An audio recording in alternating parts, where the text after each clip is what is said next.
Before we begin, thank you very much to Pris Asagiri was here for joining the Patreon campaign. Someone wanted a Bubblegum Crisis reference today. I give it to them because, well, that's what you get on the Patreon. Whatever your screen name is, I shout it out. That's how this works. Thank you very much for the support. It is very, very appreciated.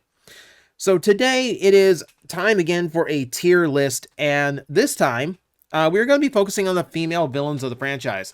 I'm happy that Transformers as a genre, as a franchise, has grown to the point where we only had one token female for the longest time, literally a decade.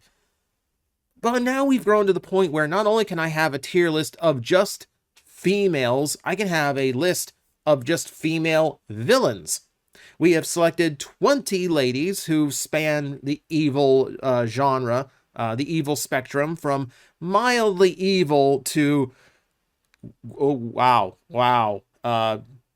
evil. And it's up to me to decide where and how they place. So I'm going to start with the latest one to join the list, which is Arachnid from Transformers 1. So let's get this across. It is a really, really good design. Her design is really, really good. She has a very menacing presence to her, and she is a competent fighter, and I love her vehicle mode. Vehicle mode is absolutely sick. She does fall into an action movie trope, and one I see in a lot of, like animated movies too, of she's really kind of just there to be a badass female villain, so that the badass female hero can have a good fight before the end of the movie. That in itself is kind of a letdown. I'm not really huge on that in general. Also, she is, like just the right-hand woman of Sentinel Prime, so she doesn't get full credit for villainy, but she's also completely on board with the whole, enslaving my entire race thing. She's cool with that. And I think being literally the only other Cybertronian that's kind of okay with all of that that's going on, the killing of the primes, the stripping of the cogs, etc. I think that does bump her up, despite, her limited existence and despite her role.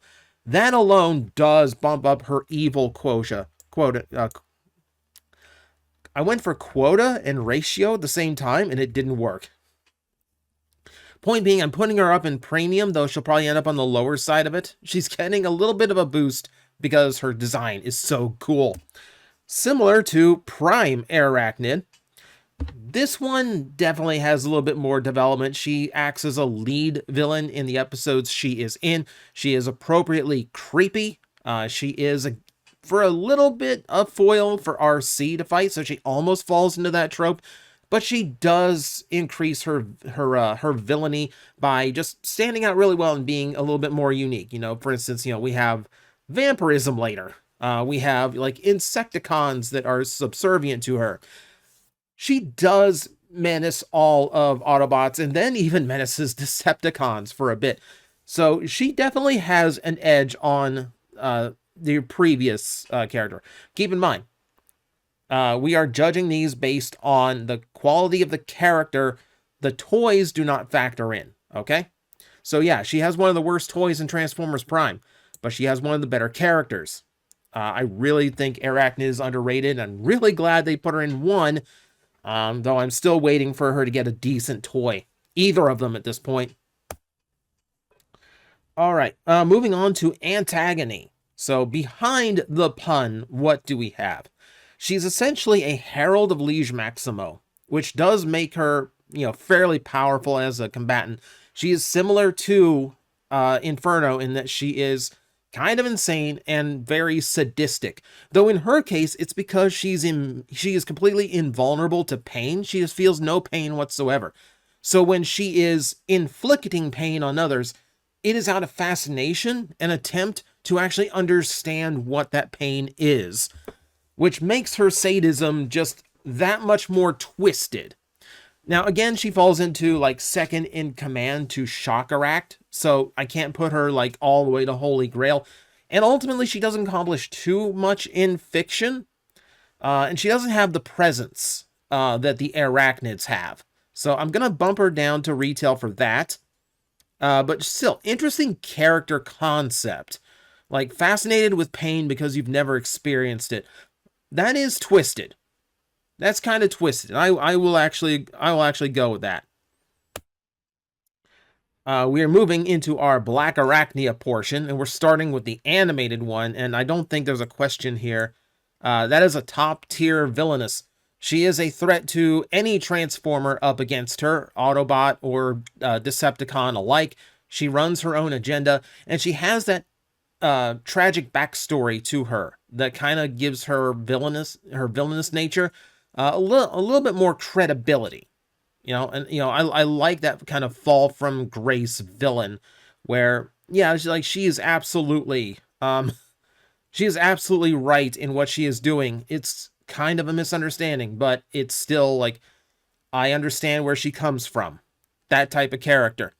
It also helps that she does what Blackarachnia typically does, which is kind of ride that line on staying a villain or switching to the good guy side. Now, in this case, she goes hard into the villain side, but she still has that if factor of maybe who she used to be is in there. And she, it's not like Blackarachnia, who was born as Blackarachnia, but because she was reprogrammed before the stasis pod opened. No, she knows what it's like to be an Autobot.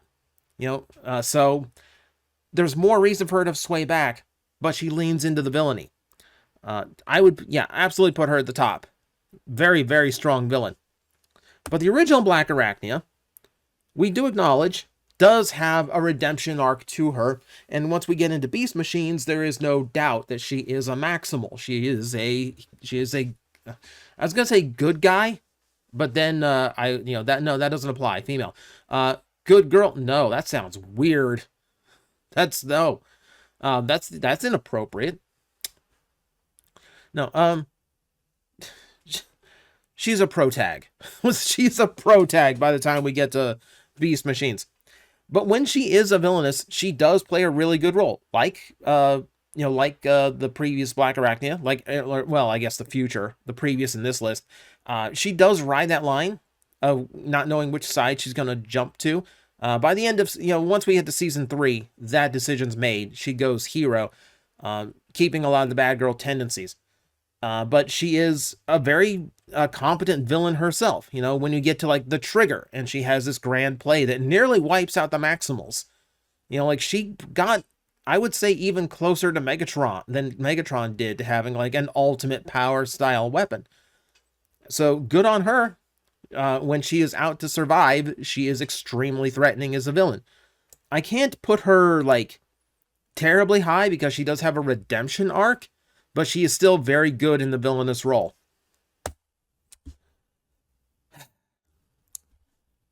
So this is female villains and Transformers. That doesn't necessarily mean they are Cybertronian themselves. This is Circuit Breaker from the Marvel Comics, one of the first female villains Transformers ever had. And frankly, I have always hated this character. Her whole character arc is, I hate robots. And not just Autobot or Decepticon. No, all robots. So you have that nice little bit of like veil of racism going on. So in that sense, she's just intolerable as a character. There is no growth. There is no lesson to be learned here. She never understands that the Autobots are actually here to save her. She just sees all robots as the enemy. She is one of those like kryptonite characters. So like she is given superpowers specifically to fight off Transformers, which makes her a little bit one note. And the fact that she became like a linchpin to defeating Unicron just kind of screams of like a little bit of Mary Sue writing going on. Like, I feel like she was written to be way too powerful. But really, it's just, even as a villain, she's not a villain you have fun with. She's just frustrating. She's just antagonizing for character and reader alike. Never liked her. And this is not even getting into the design. I understand she's supposed to look like a circuit board. She is still a very ugly design. I've just never liked Circuit Breaker as a character, in concept or design. Flipsize is an interesting one to throw in here. Obviously not a top tier villain, but very unique in Transformers in that she is a proper sleeper agent. Now, we've had turncoats, and we've had double agents. There's punch, counter punch for the Autobots. Cyberverse Drift, is kind of that. He's more like undercover, where he was masquerading as an Autobot for a while before the switch was flipped, and he started like acting as a Decepticon again. But that was not like a sleeper agent style. That was just him waiting for an opportune moment.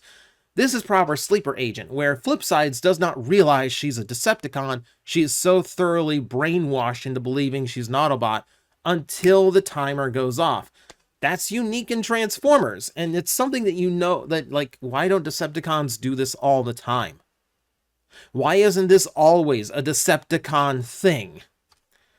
So we can put her, I think, like, not a major villain, but definitely an interesting antagonistic force in Transformers. So I'm going to put her top of retail. We'll see how long she stays at that level. And that brings us to Fracture from the Bumblebee movie. Now we're talking female villains. Carried the lead villain role of a movie. Already really good. Cool to see. She is a Decepticon who actually uses deception, as she's tricking the US military into hunting Bumblebee down for her under false pretenses that he's the bad guy. Good. She manages to be threatening. Her design is great. I really like how she is handled in character and in writing. Yeah, Fracture is one of those where I would love to see her again. I would love for a comic book or cartoon to adapt her into an outside threat other than Megatron. Because even though, like, ultimately she is, like, rank and file in the Decepticons, she's one of those that stands so far apart, like, just as an individual character, that she absolutely does a great job all on her own. Even though her goal is to just contact other Decepticons, which means, yeah, she's ultimately an underling, she carries the villain part of the movie really, really well. And it's just a really, really cool villain to see. Love to see her again sometime. Absolute top tier. All right, where do we put Mega from Masterforce? So, yes, she's in on the world domination scheme of Devil Z. And yeah, she is half of Overlord, one of the more powerful Decepticon villains. But she has a mothering side to her. So it's like, it does kind of fall into like an anime kind of writing trope where she's a villain, but she has a soft spot, in this case for her headmaster juniors, who she is very motherly toward. And she also has a bit of a redemption arc, because as the story goes on, she gets less and less comfortable with what Devil Z is planning. And at the very end, she's, her and Giga, her husband, not really on board with it anymore, which ultimately leads to her death and the revival of Overlord's Transtector into a proper Transformer. In this case, it's hard to figure out where to put her. She's not a lead. She's technically a lead villain because she is like a central antagonist, but she's also not the big antagonist of the series. And she does have a little bit of a soft spot to her because she likes the Headmaster Juniors. So she's not entirely evil. I think I put her in the middle of the retail level, somewhere around there. All right. Mega Empress. This is a fun one to include. I decided to just stick to the leader of Megatronia rather than put every member in here. Not concerned with Flow Spade, Trick Diamond, or anything else. Let's just focus in on like the core character of that combiner group, who is, in fiction, built from leftover parts they used to build Megatron. But somehow, that resulted in a female Transformer who is almost as strong, if not as strong, as Megatron, which would lead me to wonder, like, why didn't you just build 2 Megatrons then? If all those spare parts were that powerful. Weirdly enough, she views herself as Megatron's husband, or I guess Galvatron, because that's the era they're in when she wakes up. At no point going over the whole part where like they were built from the same pile of parts, so they're technically siblings. It's Japanese storytelling, don't argue it. But she also carries like the power and the cunning of Megatron as well. which, you know, she does use pretty well. She is a ferocious fighter and leader. And she also has the ability to charm male Transformers, which is you know, the Japanese sense of humor for like feminine wilds, to the point where even trying to charm Optimus Prime, Prime had to stab himself and scream Elita's name to like try to like keep himself from being overwhelmed by the charm. A little extreme, but it shows you how powerful that ability is supposed to be. Her character concept is a little bit weird. She's essentially a Megatron fangirl who's taken it way too far, but she does pose her own genuine threat. So here's the thing. I'm going to put her like up high in the retail level. I think she's missing something that would put her to the premium. I think if she stood out on her own rather than just being technically a female Megatron, I think that would make her a little bit stronger in my book. But as it stands, yeah, she's still fun. She's a fun character, if not, if not like, overly important. Let's put it that way. Nightbird is only technically part on this list because, yeah, she is the first female villain in Transformers. A robot designed by humans, taken over by Decepticons. Not technically a Transformer, but they do use female pronouns for her throughout the episode, so we're going to go with that. And of course, every piece of expanded fiction in Transformers has repatterned her as coming to life and becoming a real Transformer. Yes, she's evil Pinocchio. She is extremely capable in combat, despite just being made of like human parts and programming. She has ninja skills, which, you wouldn't think a 10-ton robot would actually have, but there you go. I mean, she's capable in battle, but like character-wise, she is a blank slate. Now, later fiction would actually give her a personality of her own, where she is very focused on her training, her ninja abilities, but it's not really enough to save her. She's basically just programmed to be aggressive toward the Autobots, and that's what she is. So, like, we did a rewrite of this character, of Nightbird. I like my version a little bit better, but obviously we are going with the official stuff here. The official stuff makes me want to put her in the bargain bin.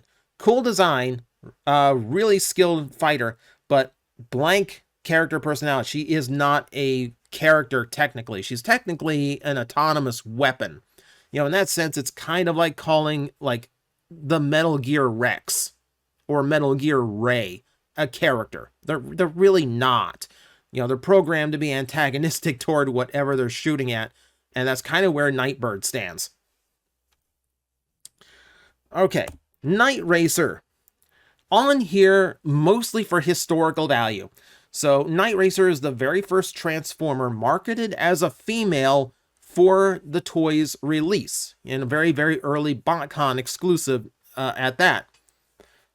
Very, very limited, obviously, but does not change the fact that, yeah, she does exist as a female villain. But that said, she is an underling. She is very standoffish. She doesn't really care about her fellow Decepticons outside of Megatron, who she's fiercely loyal to. And really, she's just a capable, confident sharpshooter. And that basically boils down her entire character. So, it's a very thin personality she has going on to her. She's antisocial, but she's very good at what she does, and she's loyal to her leader. And that's basically it. It's basically it. I put her on here because she's one of the earliest female villains you could actually buy a toy of. But she is not an interesting personality. And I would put her skills below Nightbird's even. So I don't see a whole lot of character value in her. So I'm using a picture of Earthspark Nova Storm here. However, this could also be a picture of Skywarp, because those two really are the same character inhabiting two bodies, similar to Skids and Mudflap from the live-action movies, and that's the only comparison that I should make between those two. These two are far more capable, far more intelligent, far more skilled as fighters, and far more entertaining than the twins. They are always in tandem, they are always playing off each other, they are always fighting together. So as I said, they're basically one character inhabiting two bodies. And I do enjoy them. I do enjoy them. They play off each other really well. They do make an effective fighting force, and there is a little bit of depth to them.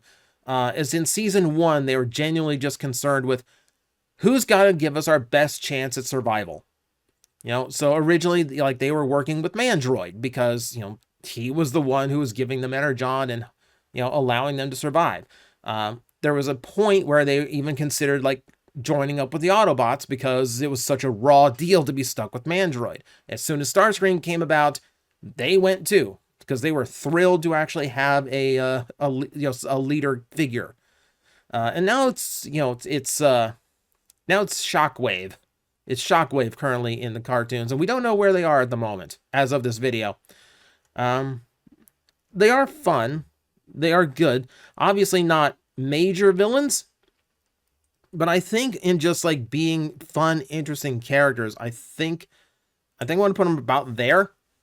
Like somewhere end up in the middle of the retail release. I almost put them up in the premium, but like, no, because they're interesting. They're good characters, but like they're not too capable. So I can't put them too high. Here's Quintessa from the last night. She claims to be the creator of Transformers in the live-action movieverse. There's nothing to prove that. She is not really capable of anything herself other than to possess and reprogram other Transformers into serving her. And she has designs to, like... It's weird. She has designs to resurrect and, like, bring about Unicron, but also designs to kill him. And I don't get it. Also, like many other the movie villains, she has a really dumb plan that's not going to work, but she's doing it anyway. She's just doing something menacing for the sake of it being menacing. Not to mention, she is another one of what the Bayverse really like to do, which is to take a name or reference from Transformers and completely massacre the entire point. The whole point of the name Quintessa is the 5 faces. Quint. Right? Like quintuple. It's supposed to be like the 5 faces, or like a references to 5. No, she's just a mechanical woman. So all that's completely lost. They're just using a name for the sake of the name. Absolute flea market bin. Terrible villain. Absolutely terrible villain. Kind of glad the last movie was canceled, so we don't have to see so we didn't have to see her as the lead villain again. Sila is technically antagonistic at times, but maybe not really a villain. She's a Predacon, don't get me wrong, but she's also just a much more fun and playful character because she's in love with Scuba, and that's hysterical. Again, she's falling into like more of it's again kind of falling into a Japanese trope of like quick-tempered, hot-headed, aggressive woman. Oh, but she's so in love with somebody. That's her soft side. Like, oh my gosh, she's so in love with Scuba. And that's the gag. That's the gag of it. As part of the Combiner team, some menace to her. Definitely unique design, even though she's a repaint of a G1 toy. Somehow she still manages it. She's fun. Maybe not effective as a villain, but she's fun. So, where do I put her there? Where do I put her? She is tough. Like, I think somewhere in the middle, maybe on the lower end of the retail. If she was more villainous, we could put her higher. If she's a little bit more villainous, but like more often than not, the God Neptune's Seacons are kind of depicted as just doing their own thing. Where they're not forces that the Maximals like actively pursue. They're just kind of there. They make trouble, and then they kind of leave on their own accord. And there are times where they can even be like on the better side of things. So you know what? Okay, we'll put her retail release. We'll put her right there in the middle. Shadow Striker's another interesting character that I don't think the toys ever conveyed properly, but the character itself is interesting. She is a Shockwave experiment, Frankenstein together back into being a whole robot, never to be fully repaired. So. And this is all stemming from something an incident that she blames Bumblebee for. So she has an ingrown, like a story-written hatred for Bumblebee right from the start. And there is, like, especially like in the later seasons when the Autobots and Decepticons have to work together, there is a forming like begrudging respect. Like she's starting to mellow on Bumblebee toward the end. Still not amused with him, but she can work with him. So there's character development, not enough to turn her good guys. It's not a redemption thing. She's mostly just gaining respect for her former rival. That's basically it. But she is played to a tragic degree, and I really do like that as a character. You know, like visually, she's kind of this metaphor for someone who has been broken and is seeking something that is going to make her feel whole again. And in her case, it is revenge against Bumblebee for what she perceives he did to her. So in that, she does play as an interesting character. Underutilized. I would have liked to have seen more of her in Cyberverse. I would have liked to have seen her as a proper rival to Bumblebee elsewhere. You know, I think she would have been a better pick for like age, like Rise of the Beasts than Nightbird was. I feel like that would have been a little bit better used there. But I digress. Still a good character. Now, what do we do with the Slipstreams? Because we all like Slipstream as a concept, and we all like Slipstream as a design. She's a very good character, female seeker, good color scheme. In animated, she's just a female clone. She kind of falls in ranks with the other clones. Though she is more independent than the others, she's more confident than the others. Still never found out what part of Starscream she represents. And from Derek's own lips, that's the entire point. You're never supposed to be able to figure out what it is. We are still debating it to this day, and I kind of love that. So, with that said, the character herself is just... in the show, in the canon fiction, it's okay. I mean, I'll give her more credit because she's well designed. You know, and she does have her own personality that's like far better than the other clones. You know, she doesn't come across as a piece of Starscream. She comes across as her own character. So I'm going to give her like right in the middle. If she had more character, I would absolutely bump her up to premium price, but that's about as far as I'm willing to go here. But we can talk about Cyberverse Slipstream, where she's not just a clone, she's just one of the other rank and file Seekers, and she's the leader of the Seekers once Starscream is properly drummed out by Megatron. Yeah, Cyberverse is where Megatron actually does to Starscream what he should have done millions of years ago in every other fiction. So when Starscream's out, she's in. So she has villain status because she's second in command, and she commands like the Decepticons' strongest force. She is a very capable fighter. I like her rivalry with Windblade. I like that in her final episode, Slipstream actually shows like a begrudging respect to Windblade, because when she finds out Starscream's real plans, Windblade's her last bet, and she swallows her pride in order to ask Windblade for help. And Windblade is the only one willing to give her credit. So there is this, you know, and her name continues on because like she gets killed by Bludgeon. Spoiler alert for a 10-year-old series. She does get killed by Bludgeon, and you know, to your credit, she left enough of an impression on Windblade that Windblade wanted revenge. Like, there is this weird begrudging respect between the two because they are such staunch rivals of each other. To the point where, like, I really don't want to see Windblade in fiction anymore if I don't see Slipstream too.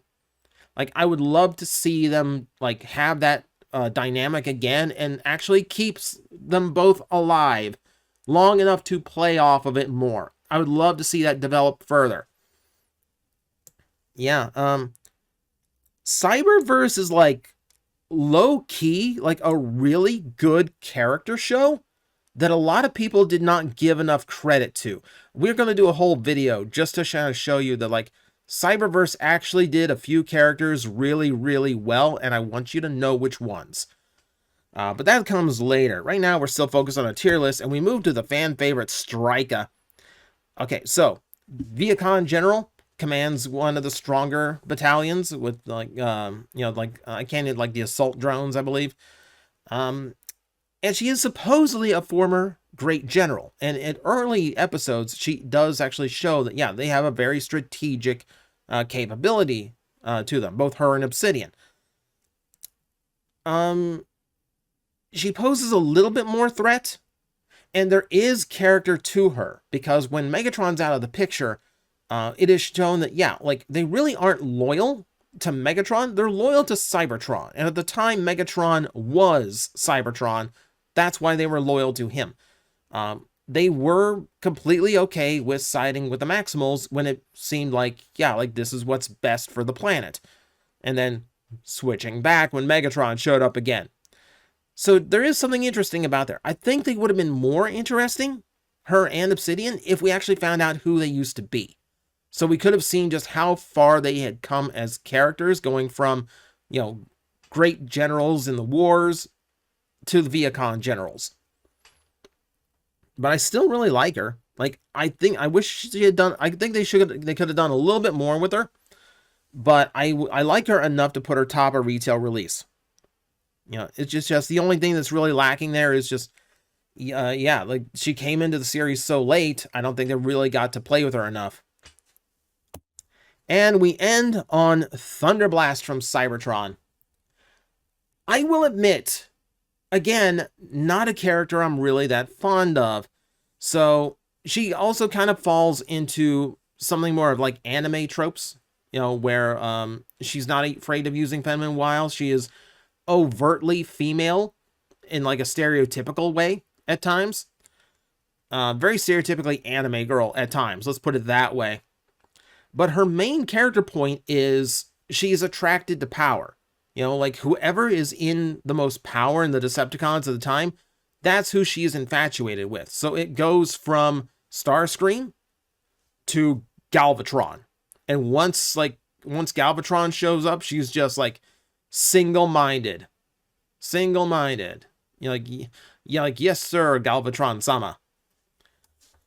It makes her a little bit one note. Like, she has a little bit to her because, like, she's got a friend in Lugnuts, which is unlikely, but ultimately, yeah, she's a little bit one note. Like, she's like one anime gag repeated over and over.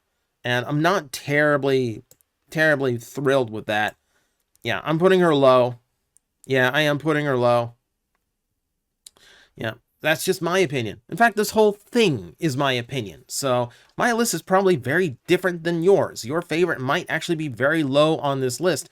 I tried to be as objective as I can, but again, it's still just my perspective, the things I like. So feel free to tell me how wrong I am in the comments below.